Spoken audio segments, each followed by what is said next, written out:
이번 주까지 총 투자 금액은 1,530만원, 그 다음에 총 평가 금액은 2,319만 5,669원입니다. 그 다음에 총 수익률 같은 경우는 51.61%예요.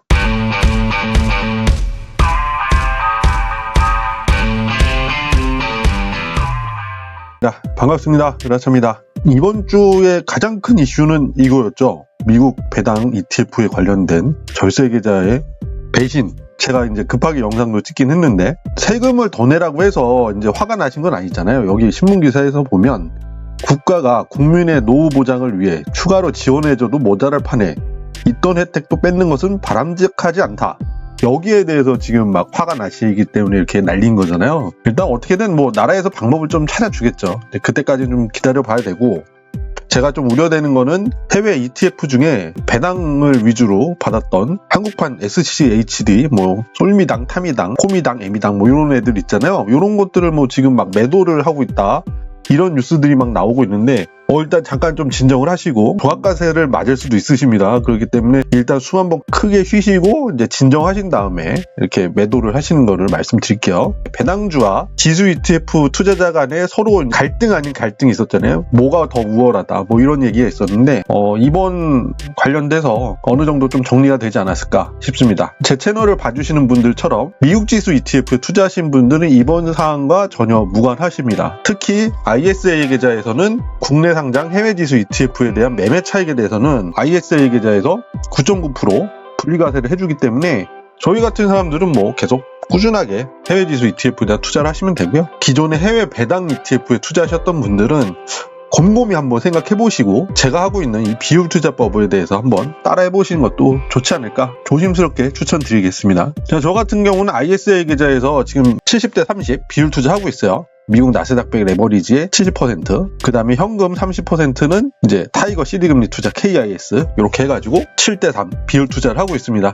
요거 같은 경우는 작년 7월 말 정도에 했던 것 같아요. 있는 돈 2천만원 이체해가지고 투자를 하다 보니까 지금 수익률은 11.09% 이렇게 되고 있습니다. 요거는 한 1년에 한 번씩만 리밸런싱을 하려고 하고 있어요. 레버리지 ETF를 투자하려면 교육도 받으시고 예수금도 1,000만원 이상이어야 되는 제약 조건이 있긴 있는데, 뭐 그 정도 여력이 되시는 분들은 이렇게 ISA 계좌 만들어가지고 연도별로 2천만원 안쪽에 투자를 지속적으로 하면서 최대 1억까지는 투자를 할 수 있으니까 ISA 계좌 뭐 포기하지 마시고 지속적으로 이렇게 비율 투자를 하셨으면 좋겠어요. 자, 그럼 제가 하고 있는 나스닥 레버리지 127주차 비율 투자 기록을 한번 남겨보도록 하겠습니다.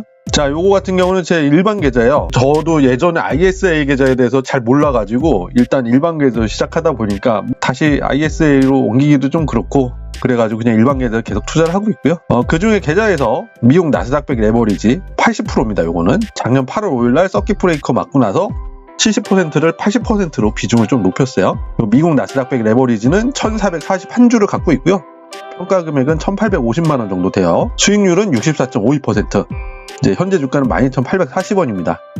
그 다음에 이제 현금을 투자하고 있는 타이거 CD금리 투자 KIS, 요거는 20% 정도 투자를 하고 있어요. 우리나라에 상장된 파킹형 ETF 많아요. 근데 제가 요 타이거 CD금리 투자 KIS를 선택한 이유가 뭐냐면 한 주당 가격이 5만원대라서 선택을 했습니다. 제 투자 금액이 뭐 몇억대가 되지 않기 때문에 매주마다 이렇게 리밸런싱을 하려면 아무래도 한 주당 가격이 좀 낮은 것들로 투자를 해야지만 리밸런싱 원활하거든요.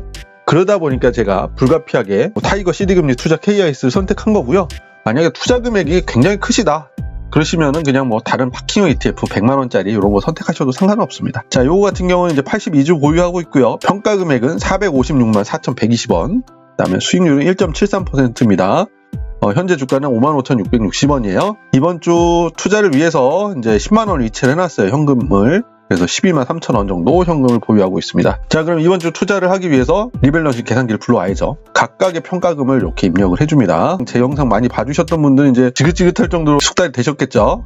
이렇게 입력을 하고 각각의 ETF의 가격을 입력을 하면 이렇게 매수하라고 아니면 매도하라고 이렇게 계산이 떨어져요. 빨간색은 매수라고 했잖아요. 이번 주 같은 경우는 코덱스 미국 나스닥 100 레버리지를 3주를 사고요. 그 다음에 타이거 CD금리 투자 KIS는 한 주를 매수하라고 계산이 나왔습니다. 계산이 나왔으면 고민하지 말고 바로 그냥 매수 조작해주면 돼요. 자, 이렇게 매수가 완료가 됐습니다. 그럼 카카오톡으로 알림이 와요. 코덱스 미국 나스닥 100 레버리지 3주 매수됐고요. 그 다음에 타이거, CD금리 투자 KIS 1주 매수가 됐습니다. 자, 그럼 이번 주 리밸런싱이 완료된 계좌입니다. 코덱스 미국 나스닥백 레버리지는 1444주가 되고요.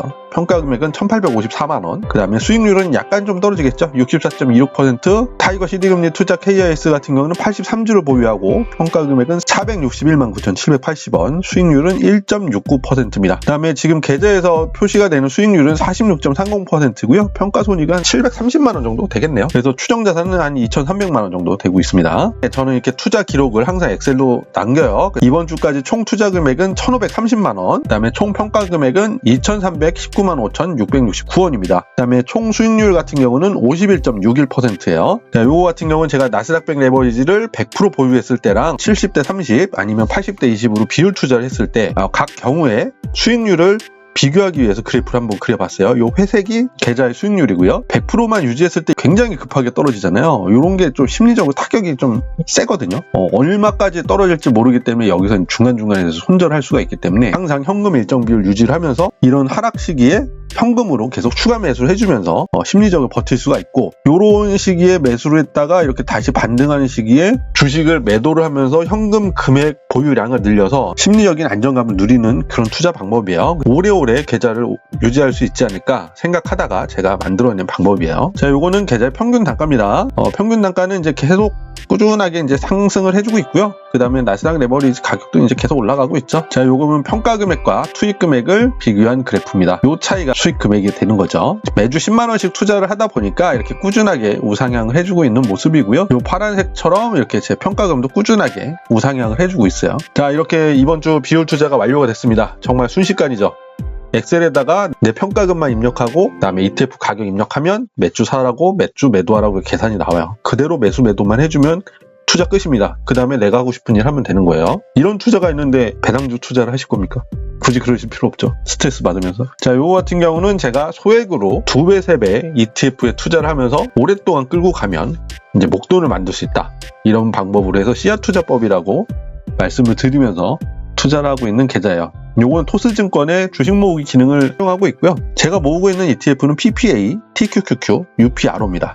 PPA는 이제 방위산업 관련된 ETF라서 요거는 2배, 3배 레버리지 ETF는 아닌데 항상 꾸준하게 우상향을 해주기 때문에 제가 모으기 시작했던 거고요. 시작한 지는 얼마 안 됐어요. 제 주력은 TQQQ입니다. 그 다음에 이제 UPRO 같은 경우는 제가 금연하면서 담배를 안 피니까 이제 그 돈이 남잖아요. 그거 가지고 한번 S&P 500 지수 3배 추정하는 UPRO를 사기 시작했던 거고요. 수익률 보면은 요거 같은 경우는 이제 2.3% 수익 중이고 TQQQ는 65.7%, 그 다음에 UPRO 같은 건 35.7% 이런 식의 수익을 보이고 있고요. 총 평가 금액이 2,310만원 정도, 지난주보다 한 60만원 정도 올랐는데 추가 매수를 했으니까 한 40만원 정도 평가 금액이 올라가지 않았나 이렇게 싶습니다. 이렇게 떨어졌다고 해서 뭐 굳이 내가 그때라도 팔 걸 하면서 안타까울 필요 없습니다. 내 목표 금액이요, 딱 정한 만큼 달성될 때까지 그냥 계속 자동이체만 하시면 되고, 알림을 꺼놓으신 다음에 꾸준하게 내가 하고 싶은 일 하고 계시면 어느 순간에 내가 목표로 했던 목돈이 모아지니까요. 항상 내가 문제인 겁니다. 꾸준하게 투자만 하시면 돼요. 자, 요거 같은 경우는 해외에다가 직접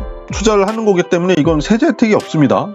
매매 차익에 대해서는 22% 양도소득세를 내야 되고요. 제가 투자하고 있는 건 배당이 그렇게 많지 않기 때문에 요거는 15% 배당 소득세를 미국에서 원천 징수를 당하고, 만약에 다른 금융소득과 합쳐서 2천만원 이상이 되면 우리나라에서 종합과세 신고를 해야 됩니다. 이번에 해외 배당 ETF에 대해서 뭐 배신을 당했다고 다 매도한 다음에 해외 직접 투자하겠다 뭐 이러신 분들을 제가 말리는 이유가, 거기 가면 매매 차익에 대해서는 22%에 대한 양도소득세를 내야 되고요. 똑같이 배당소득세, 또 배당이 2천만 원이 넘어가면 종합소득세를 납부를 하셔야 돼요. 우리나라에서 하나 미국에서 하나 다를 것도 없고요. 미국에서 한다 한들 더 유리한 것도 없습니다. 매매 차익에 대해서는 아직까지는 절세계좌, 연금저축펀드나 ISA 계좌에서는 혜택이 남아있기 때문에 배당보다는 이제는 예전에 존보글 회장님처럼 미국 지수를 추종한 ETF, 시장 전체를 사는 ETF 매수를 하시는 게 좋으실 것 같아요. 하락을 대비해서 일정 부분 현금을 비율로 유지하면서 이렇게 장기간 투자를 하시다 보면 어느 순간에 배당금을 받는 것보다 훨씬 더 많은 수익을 볼 수 있으시니까 해외 지수형 ETF에 이제 현금과 일정 비율 유지하면서 장기간 투자하시는 것도 아주 효율적인 방법입니다. 자, 그러면 이렇게 이번 주도 영상을 마치겠고요. 오늘도 이 영상이 여러분께 도움이 되셨다면 구독과 좋아요, 알림 설정 부탁드리겠습니다. 감사합니다.